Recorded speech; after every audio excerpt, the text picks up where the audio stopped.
भगवान के ऐसे परम भक्त थे, एक दिन उन्होंने एकादशी का व्रत आया।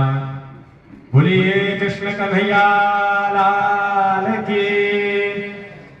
एकादशी के पावन व्रत आया और महाराज अम्बरीश ने एकादशी के व्रत किए हैं। देखिए व्रतों में व्रतराज जो है एकादशी व्रत को कहा गया है। जितने भी व्रत है, जैसे जितने भी तीर्थ हैं, समस्त तीर्थों का राजा प्रयागराज है। समस्त तीर्थों के राजा प्रयाग को माना जाता है। उसी प्रकार समस्त व्रतों के राजा है एकादशी व्रत। एकादशी व्रत की महिमा बड़ी विलक्षण है। कोई भी व्रत करे ना करे, लेकिन एकादशी व्रत अवश्य करना चाहिए।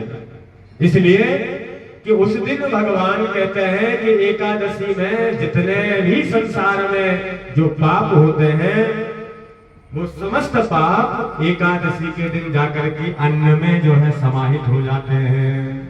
तो अन्न का मतलब केवल चावल नहीं है कि चावल से परहेज कर ले और 10 रोटी पा ले, है ना। तो अन्न तो चावल भी है, अन्न गेहूं भी है, ये सब अन्न है। तो एकादशी के दिन जो भी प्राणी अन्न खाता है उसे समस्त पाप उसे लग जाते हैं। इसलिए एकादशी के दिन अन्न से बचना चाहिए, उस दिन व्रत करना चाहिए।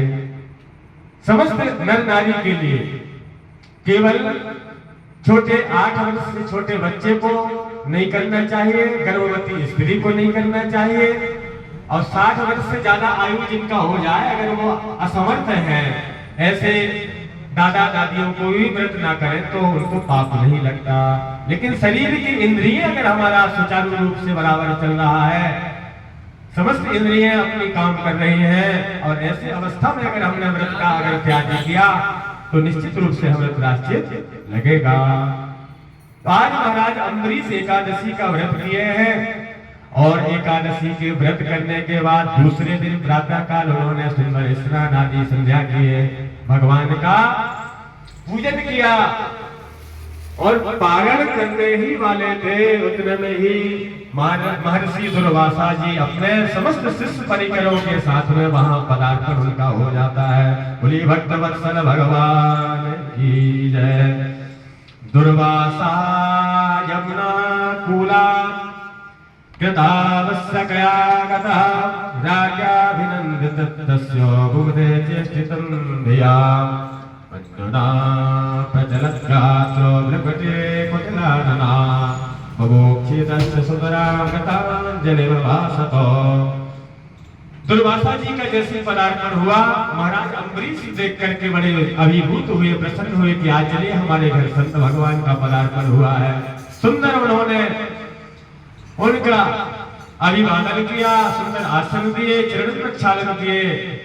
महाराज बस भोजन प्रसादी की तैयारी है, आप भोजन प्रसादी पा करके ही यहाँ से जाएंगे।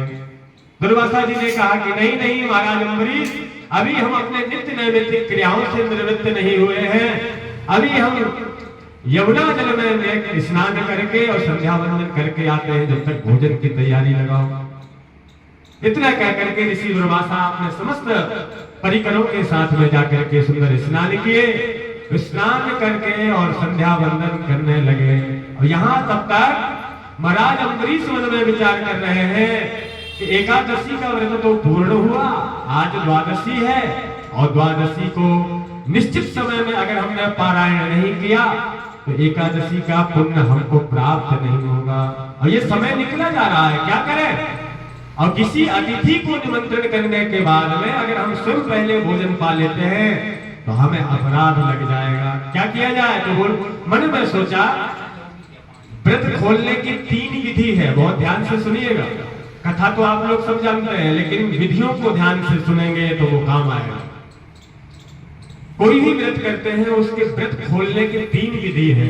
पहला विधि यह है कि भगवान शालिग्राम का स्नान करवा करके उस चरणोदक को जब हम ग्रहण करते हैं, जिसको हम चरणामृत कहते हैं, वह पान करने से भी हमारा व्रत खुल जाता है। दूसरा, तुलसी दल अगर ठाकुर जी में, गोपाल जी में, शालिग्राम जी में चढ़ी हो, उस तुलसी दल को उठा करके उसको ग्रहण कर लीजिए तो भी आपका व्रत खुल जाएगा। और तीसरी विधि यह है कि हमें व्रत खोलना है तो तांबूल यानी पान लेकर के आए, कट्ठा चूना वाला पान नहीं, केवल उसमें लवंग और इलायची हो। वह पान को ठाकुर जी को अर्पित करें, उसी पान को मुख में दे लें, पा लें, तो भी व्रत खुल जाएगा। ये 3 स्थितियों में व्रत खुल जाता है। अब बहुत से इसी को कहते हैं कि महाराज जी इससे व्रत खुलता है तो खंडित भी हो जाएगा। नहीं नहीं, खंडित नहीं होगा। क्यों नहीं होगा खंडित? तो इसलिए खंडित नहीं होगा, आज हमने एकादशी करी और कल ही कहीं प्रदोष आ गया और हम प्रदोष भी रहते हैं, तो फिर एकादशी का पारण जब तक नहीं होगा तो हम फिर प्रदोष कैसे करेंगे? या तो फिर इसका पुण्य से हम वंचित रह जाएंगे, एक ही व्रत का पुण्य ले सकते हैं। तो ऐसी स्थिति में अगर दूसरे दिन प्रदोष व्रत करना है तो उस दिन चरणोदक लेने से वो प्रदोष भी सुरक्षित रहेगा और यहाँ एकादशी का पारण भी हो जाएगा। कि 3 स्थितियां करना चाहिए, या तो तुलसी दल, या तो भगवान का चरणोदक, या तो तांबूल।